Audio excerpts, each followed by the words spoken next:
কিছু হয়ে যায়, তিনি অবশ্যই আপনার সমস্ত কুকর্মের ফলগুলোকে, কুকর্মের কাজগুলোকে কিয়ামতের দিন দেখাবে। বন্ধুরে আমার, আল্লাহকে একবার স্মরণ করুন, কিয়ামতের মাঠকে বলে ভয় করুন। বিশাল সেই লোক থাকবে কিয়ামতের দিন। মা আয়েশা সিদ্দিকা রাদিয়াল্লাহু তাআলা আনহা বলছেন, আল্লাহ রাসূল, কিয়ামতের দিন অসংখ্য মানুষের ভিতর থেকে আপনি আপনার উম্মতগুলোকে কি করে চিনতে পারবেন?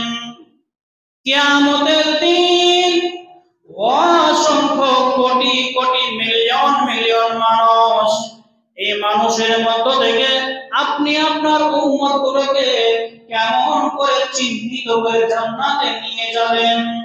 আল্লাহ রাসূল সাল্লাল্লাহু আলাইহি ওয়াসাল্লাম আয়েশাকে বলছেন, আয়েশা রে, মনে করে নাও এক জায়গায় অসংখ্য ঘোড়া রয়েছে, 1000 ঘোড়া রয়েছে। 1000 ঘোড়া, সব ঘোড়াগুলো সাদা রয়েছে কিংবা কালো ঘোড়া রয়েছে। ওই কালো ঘোড়া কিংবা সাদা ঘোড়ার মাঝখানে, কালো ঘোড়ার মাঝখানে একটা সাদা কপালওয়ালা ঘোড়া যদি থাকে, ওই ঘোড়াটাকে চিনতে পারা যাবে কি যাবে না বলো? মা আয়েশা বললেন, আল্লাহ রাসূল, অবশ্যই চেনা যাবে, অবশ্যই চেনা যাবে।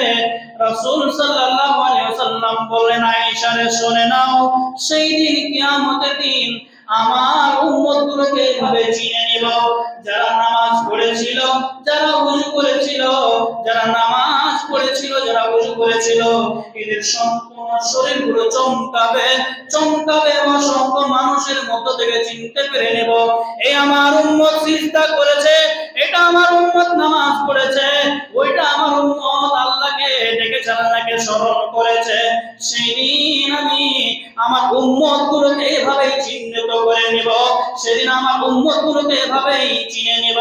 বন্ধুরা আমার, তাহলে আপনি যে নামাজ পড়েন না, আপনি রোজা রাখেন না, আপনাকে রাসূল সাল্লাল্লাহু আলাইহি ওয়াসাল্লাম কি করে উম্মত বলে ঘোষণা করবেন?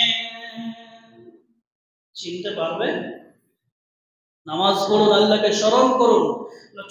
লক্ষ লক্ষ মিলিয়ন মিলিয়ন যখন মানুষ থাকবে, মহানবী নবী সাল্লাল্লাহু আলাইহি ওয়াসাল্লাম তার উম্মতকে চিনবেন এভাবে, উজুর অঙ্গ প্রত্যঙ্গ করে চমকাবে, একদম লাইটের মতো চমকাতে থাকবে, চমকাবে শুধু। এভাবে চিনতে পারবে তার উম্মতকে। হে রব্বুল আলামিন, তুমি আমাদের সকলকে দুনিয়ায় হাসানা